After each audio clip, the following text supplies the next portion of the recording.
Hello, this is Mark with the Dark United Front Facebook music fan page. Really quick, I wanted to do a quick dedication. This interview is being dedicated to the memory of the late Bob Coburn, who passed away yesterday. They're really the king of rock and roll radio interviews. So again, this interview is dedicated to him.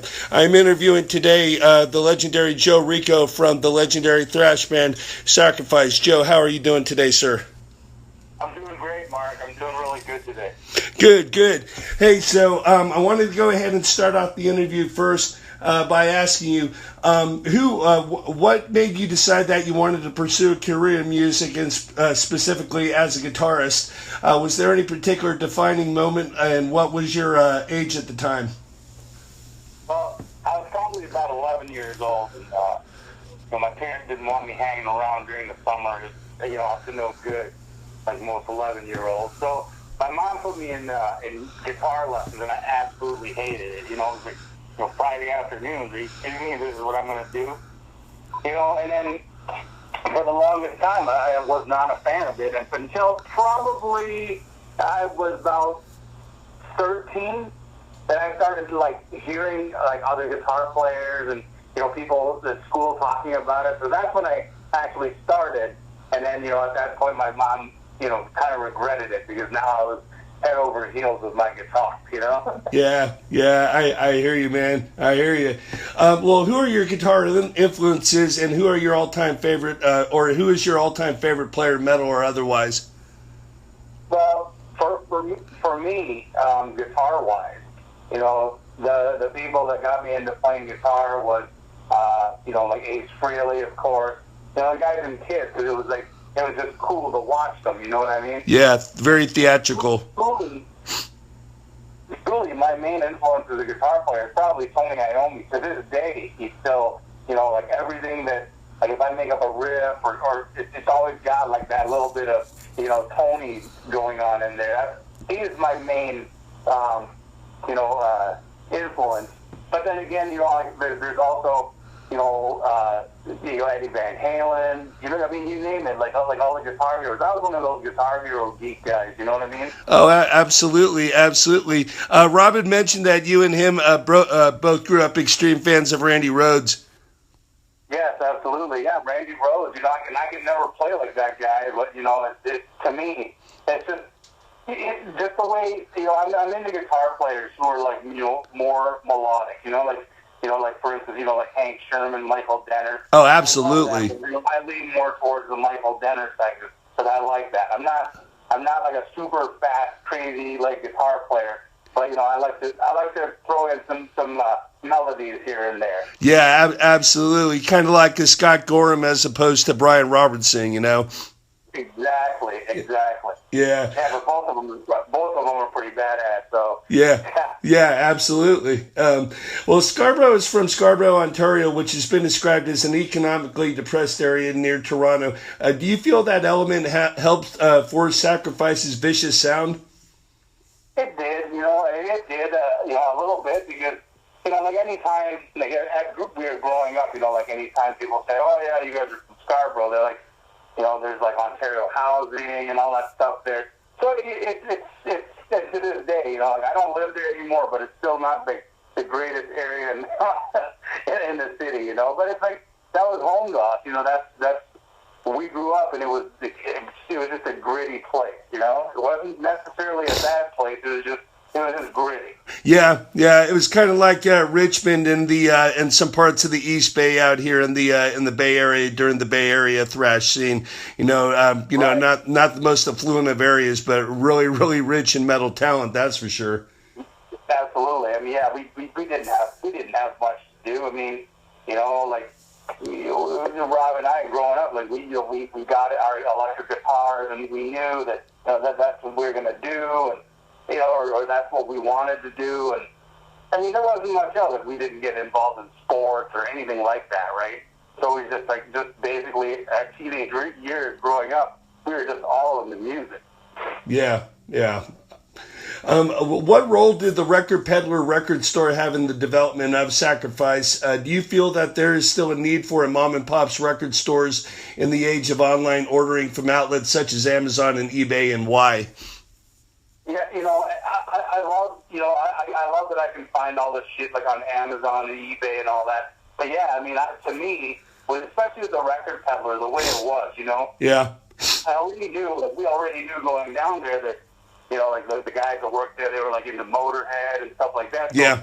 when we'd go in there, they'd bring in like these imports and play it for us. And then it wasn't necessarily like any bands that we listened to, but like that's how we heard like black metal, and that's how we heard like Kill 'Em All, Yeah. And we're just a bunch of kids.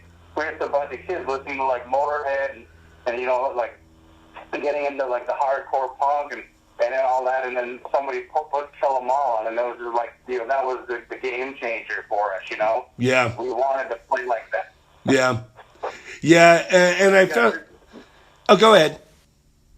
There's definitely a need, I think there is, for like the small mom and pop record shop. Like I live here in the Detroit area. There's not much of that anymore, but there is a couple of places, and it's always such a cool place to go to where, like, because you're not really expecting anything, but you want to see what's new, what's happening, like what's happening, like what's in, what are they talking about, like in Europe and things like that. Online ordering is great. You can check out everything on YouTube and all that, but there's nothing like going into a record store and finding like a new band that you've never heard, and it's just like, this is cool, and that's how we are. I mean, we're still like really loyal to like a lot of the bands that we started, that we were listening to growing up. Absolutely. What is it, like 4 decades later? Right. Yeah. Like a month ago, like Satan toured through here, and then they played this real tiny place in Detroit. So I showed up, and there must have been maybe 25 people there. So it was like a personal concert. They played like everything on Courtney Act, and that's like playing a living room. That's like Zeppelin to me, you know what I mean? Yeah, absolutely. Speaking of Satan, I got to ask you. It's a band that I've recently, within the last 10 years, gotten to really like. But what are your thoughts on Witchfinder General? I like Witchfinder General. I mean, it's not just through everybody else. Like I don't have anything myself like of theirs, but like when we were on the road, we play Witchfinder General and all that, and yeah, I mean, I think they're pretty good. I'm just not a huge fan. Right. No, I got you. But totally got you. Describe what it was like playing and being a part of the greater Toronto area thrash scene, which featured Slaughter and Razor amongst other bands. It was pretty cool because we knew that when we were writing songs and we were playing shows, that especially in Toronto, like nobody had heard any of this stuff before. You know what I mean? Like, right. Like that. We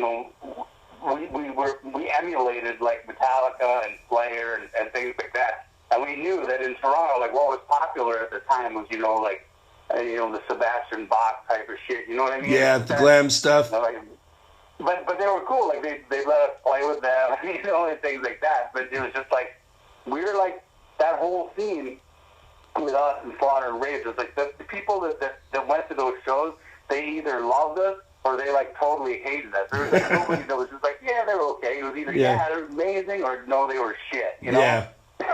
Yeah. But that's how it was in the early days. Because like like I said, people weren't used to hearing that kind of stuff. Yeah. And it was so amazing to see all of that stuff happen, as when it was actually happening. I remember listening to a high school radio station. I actually went to the high school, and that's where I first heard Sacrifice, Homicidal Breath off the Torment and Fire album. And I just got to hear so many great bands that, I had no idea that they existed. And then like around the end of 85, first part of 86, just got, just it's like the floodgates open. It's like, oh my God, there's just all these bands I've never heard of, and they already have like at least demos out, and it was always always trying to find the next band that nobody had really heard of and everything, and just spreading the word of mouth, spreading everything by word of mouth. And that's how it was for us. I mean, that was the first time I heard like Romantic, Possessed. It was like that, like I had never heard such a thing before. Like, and then some guy says, "Oh yeah, like the Possessed demo or time listening to it, it was just like, holy shit! Like it was like Slayer, but like kind of like venomous, and it was amazing, you know. And Yeah. Merciful Fate, you know. Yeah. That's how we got into bands like that. It's always, you know, some guy trading tapes and sending us tapes or whatever. Mm-hmm. I had such a huge collection. It was out of control. Yeah, yeah. Were there any demos that you really went out and sought after when you were doing that? No, I mean, not so much because, like I said, like I would just, like I wouldn't even hear about like any of these bands, and somebody would say like, oh yeah, check out this Nasty Savage demo, or like I said, the Possessed demo, Yeah. Excel, you know, like bands like that. I mean, just to hear it, it was just so different. You know what I mean? It was similar to what we were, but it was just different in a way. It was just like, Yeah. like every city had their own sound, kind of. Yeah. You know what I mean? Oh yeah, absolutely. You know, everybody had something to contribute. Speaking of demos, I remember Rob from Death Angel selling the Killers One demo out of his locker. You know, my sophomore year, his senior year. You know, I was Absolutely. like, yeah. You know, you got to get it out there. You know. Oh, what was that? For sure. That's the way to do it. Yeah, man. You know, self-promote. Sacrifice's debut album, Torment and Fire, was recorded in a Toronto basement at a very modest a very modest budget, even by those days' standards. It sounds extremely raw and unpolished, what makes it so appealing to many thrash fans. What are your thoughts about the album 30 years later? Oh, geez. I don't know. Like I've always loved that album, but I think that yeah, you're right. I mean, it was just totally raw because, you know, like back then, like we didn't even have like, you know, Marshalls or anything like that. We borrowed all our equipment to record that record. Yeah. And so, I mean, so we were just like trying to find sounds or whatever. Oh yeah, this sounds great. The distortion pedal. So it wasn't like when we made it. It wasn't.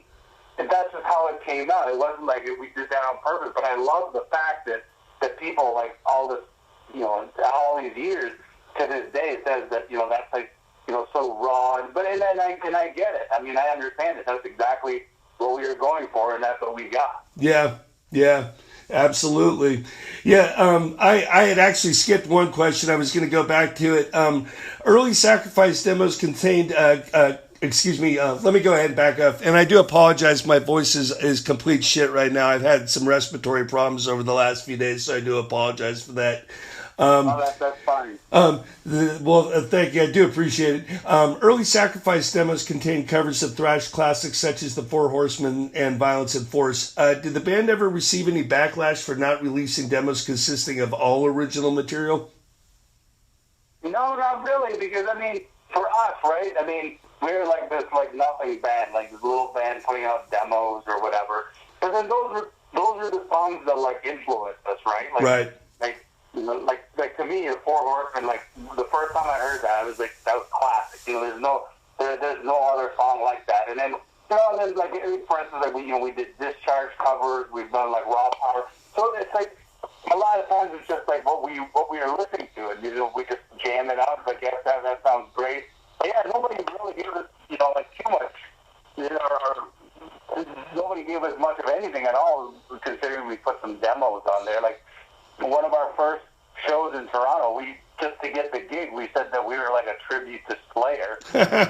so we went and played like, you know, like things off of Show No Mercy. I think we did like Antichrist or something, and most of Show No Mercy and a couple of songs off Hell Await, but then we threw our own songs in there too. But it was just so we can get the show a gig. You know what I mean? Absolutely. Did they know that you were going to throw some of your own stuff in there? Well, I don't think they cared. I don't think they even knew at that point. We just knew that we were going to throw in some of our stuff. There's a lot, you know, it was a lot of our friends. Like the majority of people that listen to us in Toronto, I would say like even like 90%, they're all our friends. You know what I mean? Yeah. Like we just all grew up together, you know. And it's kind of weird. Like anytime we played a show there, there's like young kids and people that have never, you know, seen us before or met us, and it's crazy because they just go crazy about it, you know. Yeah. The majority of people that go in our shows in Toronto, they're just our friends. Yeah, dude, that's awesome. They've been going to our shows forever, and they like they'll show up just so we can hang out, drink a couple of beers or whatever. That's fucking awesome. Two of the bigger shows Sacrifice played back in the 80s were the No Speed Limit show in Montreal with Voivod, DRI, Gnostic Front, and Possessed. And then the other one being opening for Slayer in Toronto on their Rain and Blood tour in 1986. What are your memories of those two shows? And was one more of a statement gig than the other? Yeah, No Speed Limit weekend was definitely, because that, just actually getting that show and playing with those bands, like, they were actual, like, peers of ours, Right. And a lot of it, like, I mean, they were influences also. Right. I mean, Boys Like DRI, Agnostic Front, Possessed, those were influences also. And for us to be playing with them, that was amazing. And that Slayer show, that was cool because that was the day before the day after my birthday. Nice. So that was pretty memorable. But what I thought was odd about that, and mind you, I'm not taking anything away. That was a great night, right? Or whatever. But that was the first night. That was the first time I ever when somebody told me that Terry King said that we sucked. Seriously. That's great, though. I love that stuff. Yeah, well, you know what? I'll keep some stuff off the record after the interview, some opinions and stuff. So I'll leave it at that. But that definitely does not surprise me.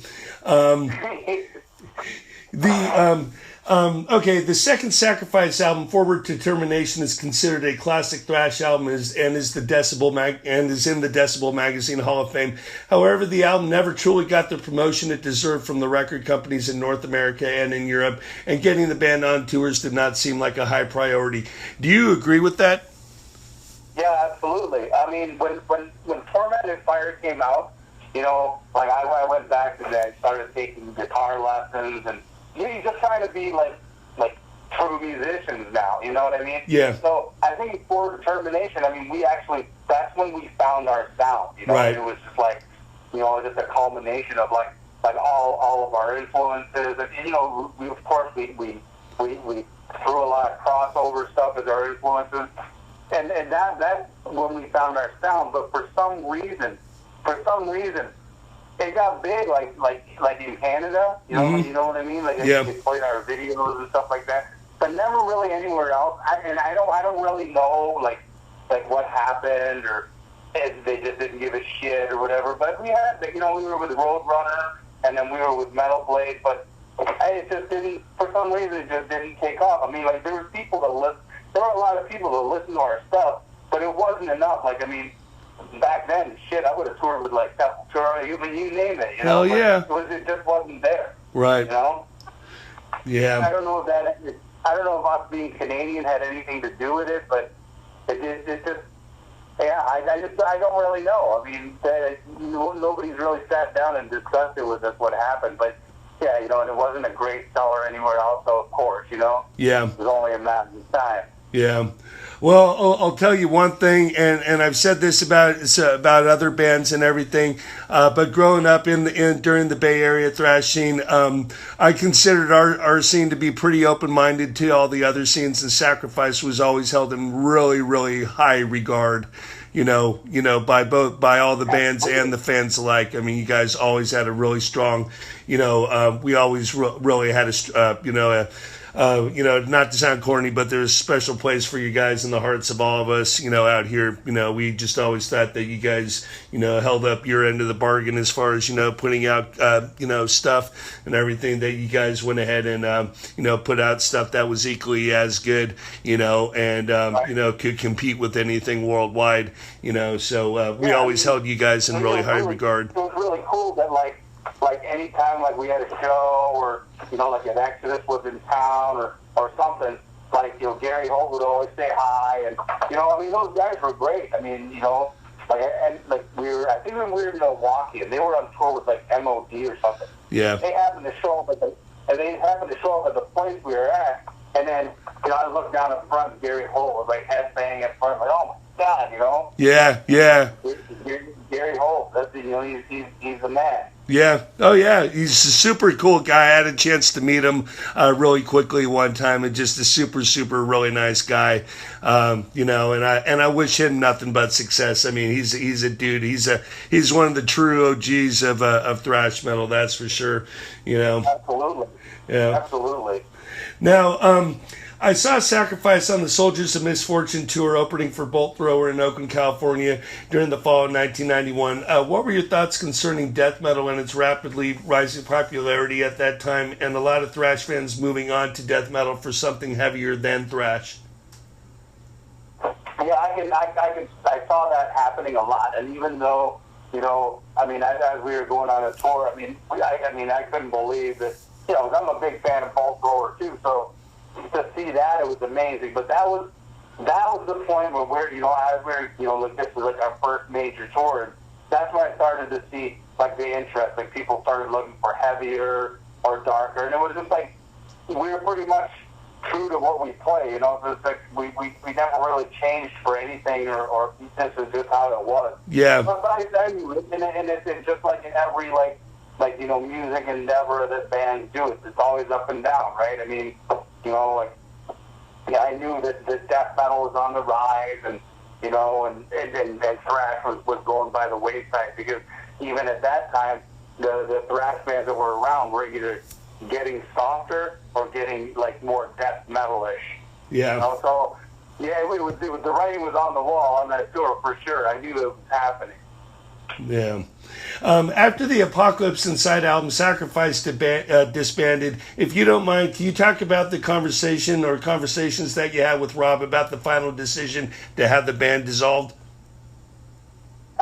Yeah, Apocalypse came out, and to me, our playing on it was really good. I thought we did well on it, but it was just like, as good as it was, and people would say, "Oh yeah, it's great" or whatever. It was time. You know what I mean? It was like it's not like it run its course, but it's like I think that people are like looking for like other stuff now. Yeah. Yeah. So I mean, we're still playing and doing stuff, and then finally, like Rob and I just sat down after we rehearse all the time, and during rehearsal, and we're like, yeah, I don't know, and then that's. I mean, we just knew. Like, there was really no discussion. We're just like, yeah, probably like let's give it a rest or whatever, and then that that was that. Yeah. I feel you. Yeah, I was talking to Joey Vera from Armored Saint, and he was talking about the same thing kind of happened with them in 1992, a few months after A Symbol of Salvation came out. They said they kind of saw the writing on the wall, and the scene was changing, and how heavy metal had just kind of developed into basically developed into a dirty word for a lot of different reasons, and it just kind of needed to go away. It needed to go underground for a little bit, and that's why why he went ahead and gave his blessing to John Bush for to go ahead and leave Anthrax. It was just basically they just knew at that time it was just time to go ahead and at least take a breather, give it a proper break, because of just being beat down of years of being out there and busting ass and just getting really little return, and not really wanting to go ahead and change their style to meet the the demands of the public. Right. Yeah, there was no way that as we like bands that we played with, and the guys that as soon as that our whole thrash genre started to kind of go more underground, other guys tried to get more into they started listening to all this lame shit like REM and stuff. You know what I mean? Yeah. It's just like. I mean that's cool, I dig it too or whatever. Yeah. I never even attempt to play that kind of stuff. Yeah. Know what I mean? Yeah. That's just not that just wouldn't be me. I would be being very honest to myself. Oh yeah, absolutely. Have you done anything musically outside of Sacrifice since that time, whether it be writing, recording, performing, producing, or engineering? I have. I mean, because I moved to Detroit, so I wasn't anywhere near those guys. I brought all my stuff here, and it's just like, okay, well, this and that. And so I just found people to jam with, and there was a band that I jammed with. It was Common Ground, and it was like that had like a female vocalist or whatever. Just trying, just seeing what that was. Yeah. And that fell by the wayside. I eventually hated it. It's like, oh my God, I can't believe I'm playing this crap. Yeah. So I got together with a couple of guys, and we formed this band. It was called Trust Denied, and it was very like robot, like it was Fear Factory-ish. You know what I mean? Right. Like we didn't even have solos, but we was just like, and we did a few shows here and there locally, and then that kind of fell by the wayside too, where we just got bored.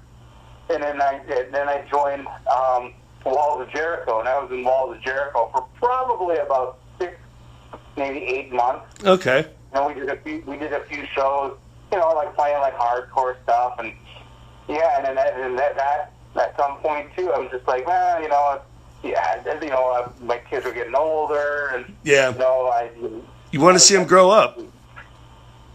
Right, and it's like, I need to be able to provide and get jobs. So throughout the time I was working, but this time, I just decided that maybe it's run its course. So but I still tinker around. Just like I do, like in my spare bedroom. And that's what like one of the questions you were saying. Like a lot of times I'll just make up like a bunch of riffs, send it to Rob, and then him and Gus will try to put something together.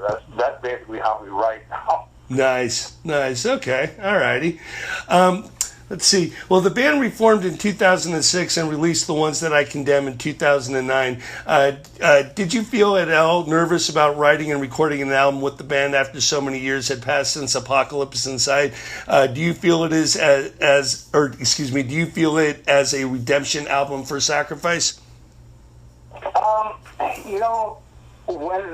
When the guys, when we started talking about, putting a new album out, and they had some songs, and they said, send me some riffs and all this, and as I was hearing these things, like these songs like coming together, I was like, it just felt at home, like I wasn't nervous. I remember going to the studio doing my guitar tracks, and it was just like we've done this all along, you know what I mean? Mm-hmm. And it was just like, it's like a cliche, but like riding a bike, you know what I mean? Once I got there, it's like I knew what to do and everything.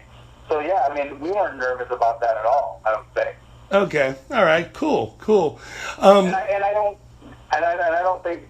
I don't know. I guess it could be considered like a redemption album, but I don't think we ever strayed away from our sound. The sound changes, like year to year, new sounds are incorporated in your music and everything. But I don't think, I think it was if anybody listened to The Ones I Condemn, they would think that it's still us. You know what I mean? Yeah, absolutely. It just sounds like Sacrifice, right? Yeah, absolutely. Which is more satisfying for you? Lead that you got down exactly or near exactly the way you envisioned it, or coming up with a brutally heavy riff that you can't see yourself ever getting tired of playing? The riff for sure. And being a lead player, right? So that was my role. It's like I was the lead guitar player. You know what? Give me a good riff anytime. Like the off times, or like very chromatic sounding thing. I like very Middle Eastern, like Egyptian type sounding stuff. Yeah. Yeah, a good riff for me does it for me all the time. Like when I'm playing guitar at home, like practicing, it's very rare that I'm like noodling around with leads. I'm like trying to make up the most like off time, but yet on time kind of riff, just something different, I'm always in search of that, and I haven't found that yet. Okay, I got you. What is your current rundown for guitars, amplifiers, and effects, if you use any effects? Does it differ from in the studio to live? Well, in the studio, it's pretty cool. Like I was using like Mesa Boogies. I had like Jakey Lee's Marshall that he used it on Spark at the Moon. I was doing. Oh no shit! You actually got that? Yeah. Yeah, it was excellent. Yeah, I had a blast doing it. But when we're in the studio, a lot of times it's all there already, like the sound. I just got to put my my color to it, you know? Yeah. But, so, like in the studios, it's all like, you know, Mesa Boogies, all like the quiet things and stuff like that. But when I play live, it's just, you know, I use a 5150. The first generation that came out that was supposed to be modeled. I had one of those. That's my amp. So like anytime we play shows, and they ask, you know, like what amps you want to use, blah blah blah. I need 2 cabinets and a 5150 head, you know, and then I just plug in, you know, it's like my wah, my tuner, my wah, and that's it into the 5150. Yeah. Right? So like even for leads, I don't even have like a boost pedal or anything like that. It's just a great amp, and it's always worked for me. So that's what I use like live or anything. And for guitars, I'm a Strat man. I've got probably about 4 Strats, and then, you know, just 2 of them or 3 of them have, like, you know, the Floyd Roses, you know, the humbuckers. So like, yeah, like I'm a Strat guy. You know, just kind of like, you know, like old school, like Gary Holt. Like yeah. The setup is exactly like what I have. And I have a Les Paul that I use every now and then. I think when we were on tour with Death, I brought that out, and it was really weird. Like me touring, and like every show, I'm playing a Les Paul without a whammy bar. Yeah. I mean, so, but yeah, I mean, typically it's just my Strat. I mean, I have all the racks, I have all the pedals, but yeah, I mean, when I play, it's like I bring my guitar and I bring a couple of chords and I just plug into the amp, and no matter what, you know, like I can, a 5150 in Maryland that I played, I can make it sound exactly like the 5150 that I used in Peru, and it sounds like the 5150 I have in my bed. You know? Yeah. That just by doing that and keeping it simple, like I just don't have to worry about any of that other crap. Yeah, if it ain't broke, don't fix it. Yeah. I mean, and really that's it. And that's the same as Rob too. It's just like his guitar, and, you know, he plugs it into his boogie, but, you know, like he uses EMGs and I use, you know, Seymour Duncan's, but this is like that is like together it's our sound, you know. Absolutely. It worked out really well. Like we never really got into anything fancy. Well, I mean, I did. I had like all the racks, and, you know, like I'd be playing a show and it looked like I had a fucking airline cockpit. You know what I mean? Yeah. And it's just like after a while, it's just like, well, I don't want to cart any of that. Yeah. You know what I mean? Like, I just want to pack up my stuff and get ready, you know? Yeah, yeah. I'm getting ready. Yeah, it's like time is precious. I've learned that over the years, that time is extremely precious, and the less time you have to do dealing with shit that you really shouldn't have to deal with, the better you are, you know? Absolutely. Absolutely. Tell us about your involvement in martial arts and training and the training school that you're going to be opening up in the near future.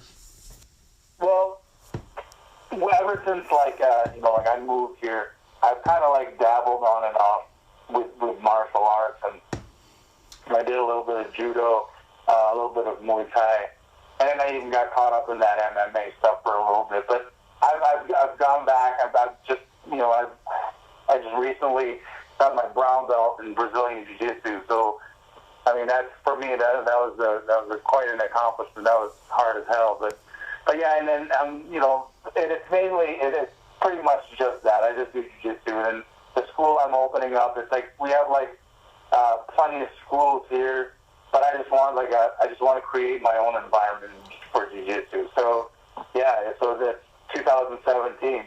Yeah, dude, that's awesome. Awesome. Do you have any month or a specific date planned for it? At this time, no. I'm shooting for March.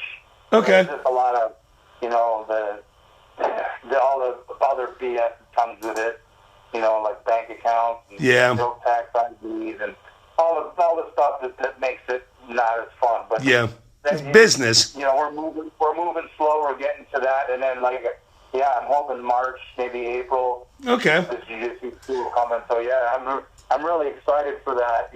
Like I said, like, ever since I moved here, you know, like I got, you know, into like a lot of things, but Brazilian Jiu-Jitsu definitely, that's what's stuck. So, you know, that to me, it's like pros I mean? Like, Yeah. and I do that, and I'm just like in a calm place, in a good place. Yeah. No bullshit or whatever. Yeah. Even now, you get every couple of days, if you can have that, like for an hour or two, that's priceless. Gotcha. Do you compete in tournaments? I've competed once, and I didn't like it because I don't like. and this is weird because I've mentioned this to people too. Like, yeah, do you compete? I'm like, yeah, no, because my nerves. Right? Like when I was in competition, my nerves were horrible. Like I was like dry heaving. I almost puked. I don't know what it was, but I couldn't. I just could not get into it for some reason. But yet I could play shows in front of people, and it's cool. Yeah, I got you. Yeah. I can see where it would be really kind of foreign, but especially one is actually providing the entertainment, for art, and the other is the the entertainment for bloodlust, basically, Right. Exactly. Yeah. Well, you kind of already answered it already, but are you an MMA and UFC fan? And if so, who are your favorite fighters? I used to watch it a lot more, but to me, it's I watched it last night because it was free on TV. But to me, it's getting more in the not so much in like the athletes and the skill and everything. That's all high level. But then they're bringing this WWE kind of vibe to it now too, and I'm just not a fan of that. Right. So yeah, I mean. Like I'll watch it if it's there, but yeah, I don't really get into MMA. Yeah. Do you think? And this is just something I'm asking just off the top of my head. Do you think boxing will ever have a chance to go ahead and make a comeback? Because of MMA's popularity, do you think they even have a shot at it, or do you think it's pretty much in the dirt now for them? Well, see, I'm a huge boxing fan too, because I love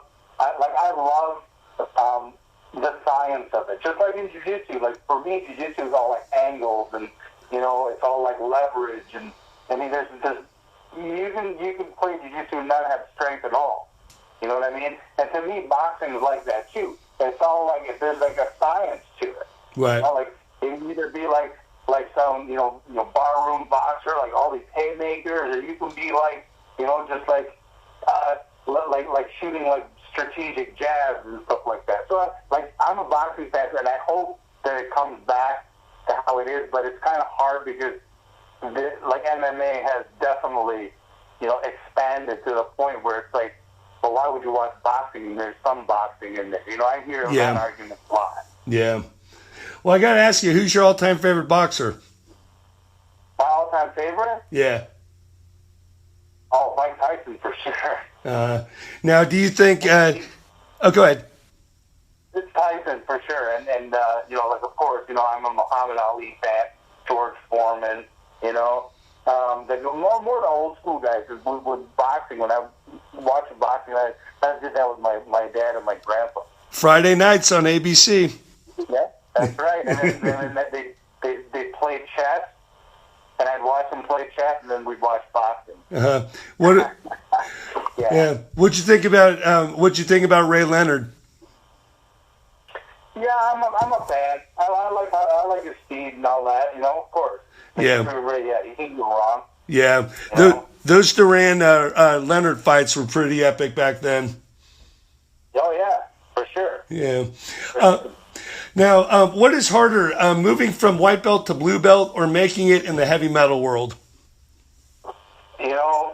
They're both like really hard, but from white belt to blue belt, that was like one of the hardest things I've ever done in my life. Yeah. I mean, it was really difficult, especially I was getting up there in age also. So I mean, yeah, that was hard for me. But making it was, like playing in a band or whatever. Like, I think that as long as 5 people pay to come and see you play, you've made it. You know what I'm saying? Hell yeah.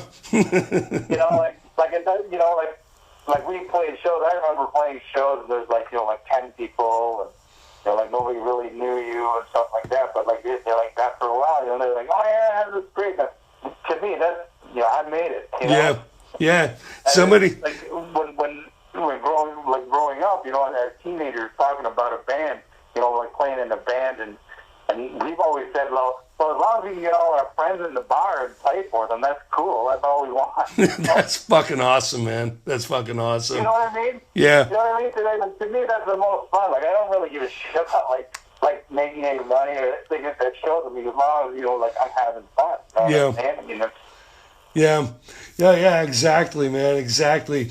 Do you ever use any cross principles when you're practicing guitar and training in martial arts, like using the precision mindset and focus that you have in martial arts to aid you in practicing guitar, or using your timing and tempo that you've achieved over the years playing music to aid you in developing a rhythm in your training exercises for martial arts? Absolutely. I mean, it's like something like you're subconscious. Yeah.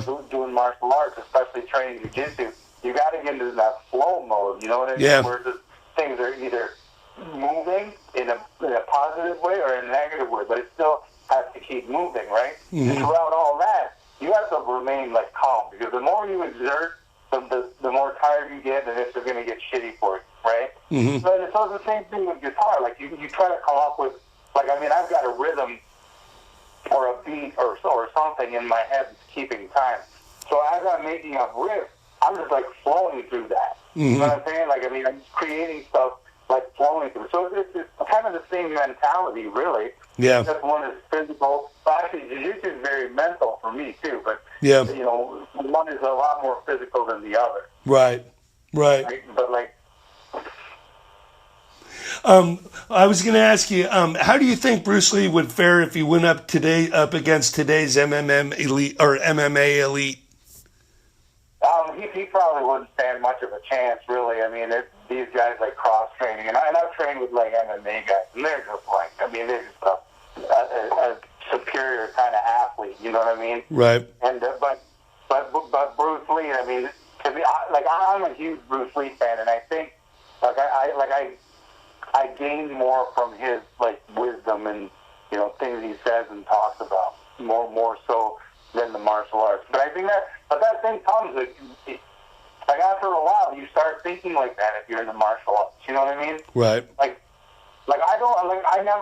never even think in my head that I would ever fight anybody. I just don't think that I would want to do that. Right. I hear you. But yet, I'm in there 3-4 days a week doing just that, training to do that. You know what I mean? Yeah. How far do you think he'd be able to make it in competition? Who, Bruce Lee? Yeah. He'd make it pretty far. Because he's got that his own technique too. That of course, he's mastered it. So he'd be able to take that a little bit for sure. All right, cool. All right, so swinging it right back around to the music. Last question. You, Joe Rico, are an extreme heavy metal concert promoter for one night and one night only. You have to pick one thrash metal band, one death metal band, one doom metal band, one black metal band, and one crossover band. Who are those bands, and what is the order of the lineup? All right, so one night only, I got to pick one thrash band. So one thrash metal band that I definitely would pick would be it could be certain era, right? I could say anyone. The Lightning Year. Anyone. The Lightning Year, Metallica. Okay. And death metal band, I don't know, would you consider Possessed a death metal band? Sure. So Possessed. Okay. And one doom metal band. There's a new band right now. I don't know if they're new, but I've just been listening to them. They're from I think North Carolina. They're called Toke, Toke. Never heard them, but I'm definitely going to check them out. Definitely check it out. It's pretty doomy, and it's there's a guy screaming, and it's heavy, and yeah, I like it. So I would say that Toke would be my doom metal band, and black metal band. See, I'm not really much into black metal. Do you consider Behemoth black metal? Sure, yeah. Yeah, well then Behemoth, because to me, and it's not so much like they're fantastic musicians. Don't get me wrong, but it's not so much their music that does it for me, but it's just the way they present it, the attitude they have with it. I think that's really good. And if they're a black metal band, then yes, and them. And then one crossover band, definitely Raw Power. You know, Nice. That's to me like the truth in the gutter. I mean, there aren't very many records that can top that. Just put it that way. So yeah, I picked them probably in that order. That's a good order. All right. You know, like, but as I'm looking at this list too, one thrash band. I think I would pick us, so I could play with those bands. Hell yeah. Yeah, I should have thrown it out there. Your I band. want to open that show. Yeah. Play with those bands. Hey, if you wanted to headline, I don't think anybody would have a problem with it, man. No, I want to play and then watch them. I don't want to like watch them all and then play and have to like, you know, oh my God, you just got blown away by like every single one of those bands. Yeah, I got you. All right, well, cool, Joe. Hey, man, I really, really appreciate you going ahead and taking the time to go ahead and do this for me today. Much appreciated, man.